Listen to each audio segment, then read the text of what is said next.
episode of Throwing It Back with Sean Farrell. I am Sean Farrell. God is great all the time. All the time, God is great. Jesus Christ died and he rose again. Let's get into it. All right.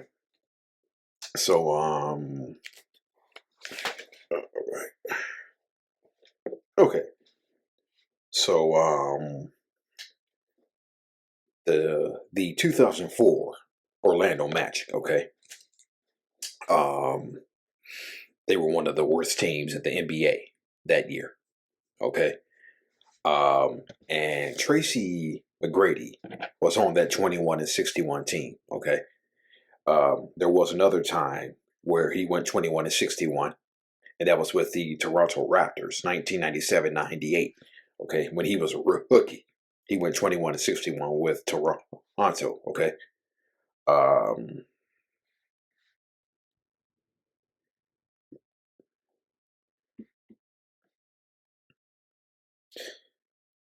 So, hold on.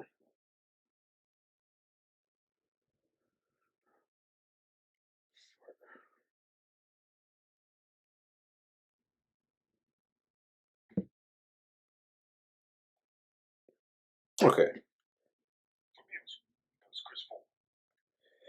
So, he was on that 21-61 team that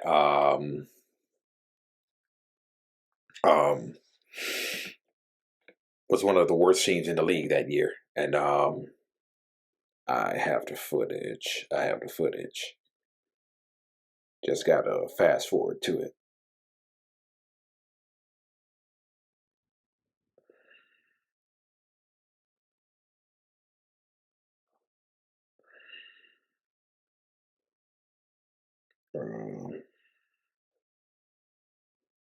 No, not that.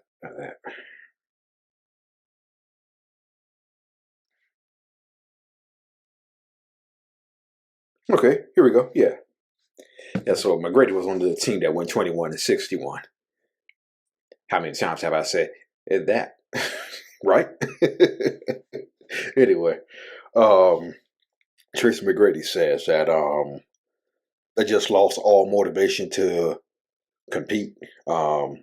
The GM at the time was John Weisbord. He supposedly said that Tracy McGrady wasn't capable of leading a winning team. Tracy McGrady said it just got to the point where we were losing so much, you kind of get used to it. Going into games, it was like, oh, we're going to lose. So let's just get this over with. That's how the mentality was with a lot of guys, not just me. Okay. So I remember Orlando won their opening game. They played the New York Knicks on opening night. Okay. They played the New York Knicks on opening night and they won. And they won that game to go obviously 100-0. Then they lost their next 18 straight. Right. And they were coached by none other than Doc Rivers, former coach of the year just a few years earlier. Okay. Doc Rivers was actually fired after they started 1-10. Okay. So in the midst of losing 18 straight. Okay. In the midst of losing 18 straight, Doc Rivers was fired after a 1-10 start. Okay. So they lost 18 straight after winning opening night. Then they also lost 13 straight towards the end of the season. Okay. Then they also had a couple of 7-game, 8-game losing streaks during the season as well. That wasn't a pleasant time for Tracy McGrady, and he actually talks about it. Here it goes right here. Yeah. And first round and out. We got to my fourth year. I was already pissed because they traded Darryl Armstrong away. They traded Mike Miller away. So I'm left with a few rookies on my team: Drew Gooden, Gordon Girichek, Deshaun Stevenson, and I'm frustrated at this time.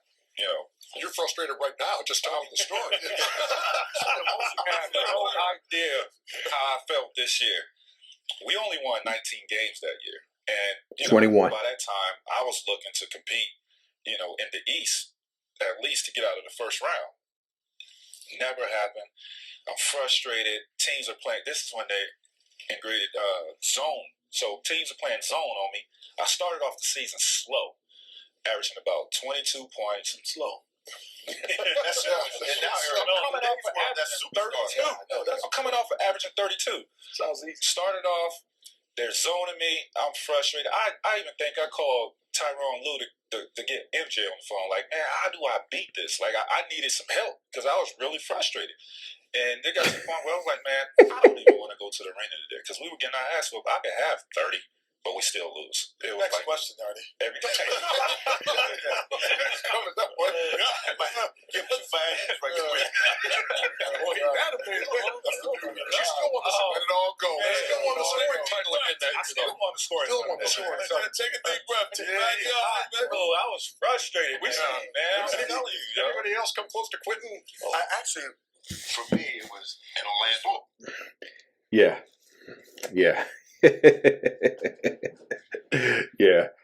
Yeah. So they actually won 21 games that year. I know you heard T-Mac say that they only won 18 games that year, but they won 21 games. Okay. So Grant Hill, okay, Tracy McGrady's teammate with the Orlando Magic, okay. Grant Hill says that he regretted the way that his time in Detroit ended, okay. He actually regretted the time, the way his tenure ended in Detroit, okay. So, and it obviously begins with his foot or ankle. I guess you could say ankle. Yeah. Ankle, right? He had ankle surgery a week before the playoffs. This is obviously at the end of the 2000 season. They were going to face Miami in the first round of the playoffs. They got swept. Okay. Pistons got swept. But he had surgery the week before. A week before the playoffs started, right? And so, as pro athletes do, Grant Hill was going to push through the pain. He tried to push through the pain, but he did. But obviously, he was able to push through it in Game 1. Okay, but the pain was obviously too great because he left the game in Game 2. Okay, and Grant Hill went on to say, "When I got hurt, it was kind of mismanaged that year. I probably was emotional and upset and directed a lot of that anger towards the team, okay? In that moment, I started thinking, man, I'm out of here. Prior to the injury, I wasn't thinking about leaving. I wasn't thinking at all about leaving Detroit. Okay, so that's revealing right there. Okay, he absolutely had no plans to leave the Pistons before the injury came. Okay, but in Grant Hill's words, he says it was mismanaged, right? And so, just think of what would have happened if he never left Detroit, okay?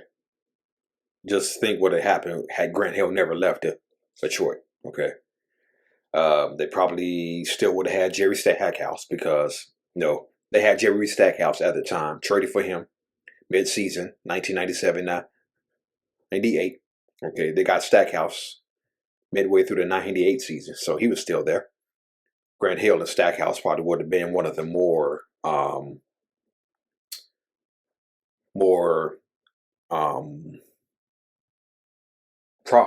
problem-solving duos in the NBA, okay? Because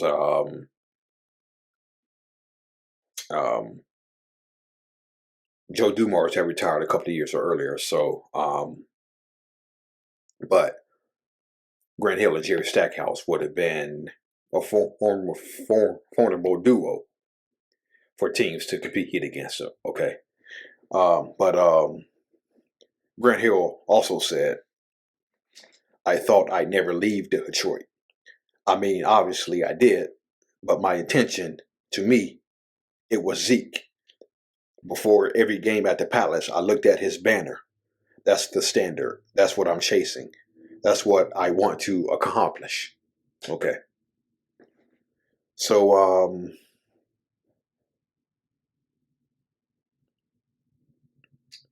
he never thought he'd leave Detroit.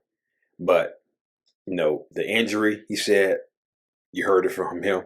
It was mismanaged. He was angry at the team. Okay. And obviously, when emotions are high like that, yeah.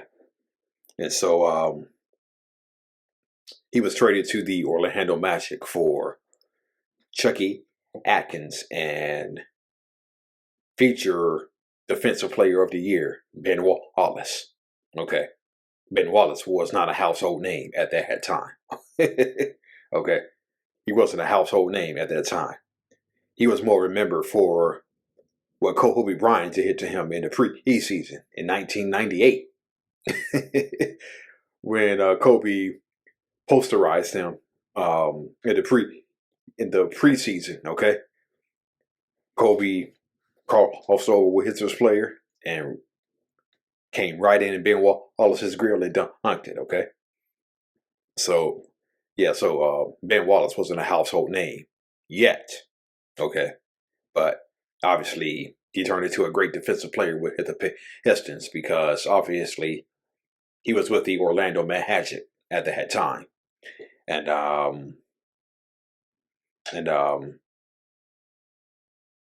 yeah, he wasn't a household name with Washington Bullets or the Orlando Magic. No, he got there when the Bullets were still the Bullets, and he was also there when the Wizards became the Wizards too. So, but yeah, he wasn't a household name yet, but he was. He eventually became a household name there. And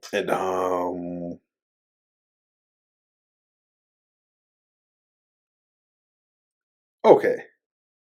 So Scottie Pippen. Oh, Lord have mercy.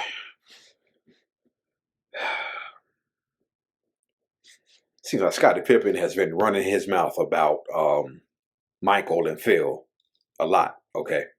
So I came across this. So I saw all this the other day. I saw this story on Basketball Network. Okay. Um,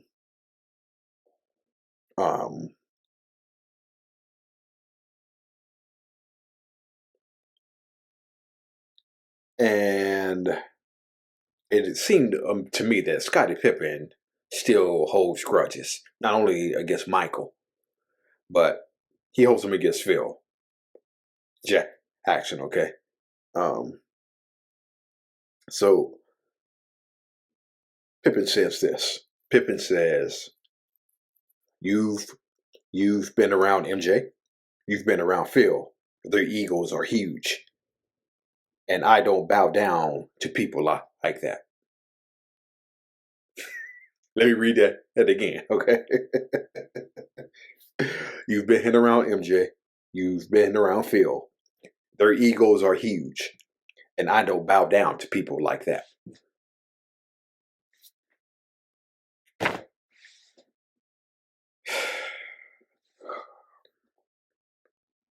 Scottie. Scottie. Man, I know you. Man.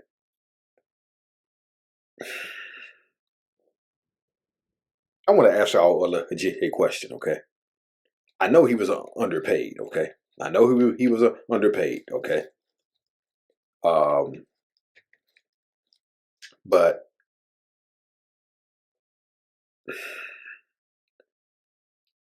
a 6-time NBA champion, multiple-time All-Star, 2-time gold medal winner, multiple all defensive first teams,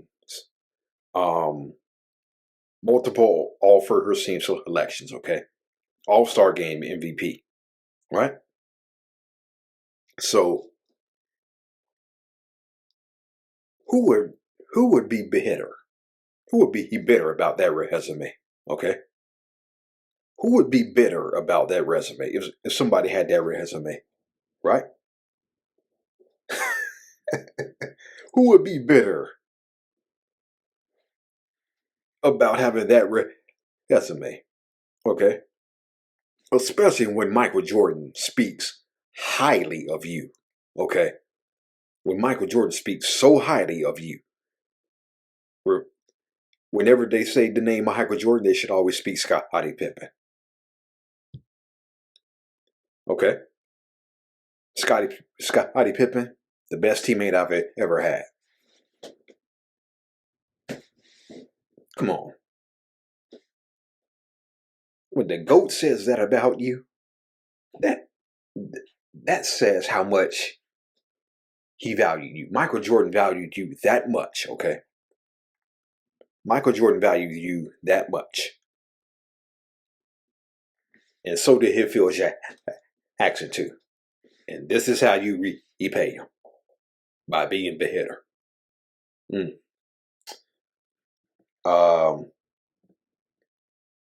According to what I read, he never got along with Phil Jackson. Scottie Pippen didn't. Jackson's path to the top was paid by other sacrifices, including his own. That's what Scottie Pippen says. Pippen also had this to say. Phil, coming from the CBA, Jerry Krause gave him a chance Jerry Krause gave him a chance that he had never, or probably would have never received. And then he turned and SHITTED on the guy, pretty much. If anybody had a reason to be mad at Krause, it was me. It wasn't Phil Jackson.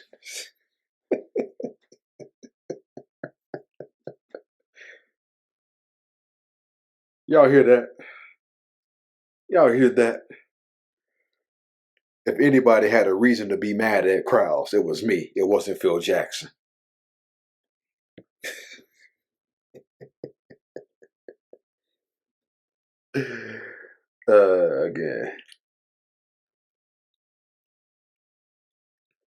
Again, Michael thinks highly of you. Phil Jackson thought highly of you, thinks highly of you. And this is how you repay him. By being better. I don't get it. I'm probably sure you all out there who are watching this, y'all don't get it. I don't. Probably y'all all don't either. Right?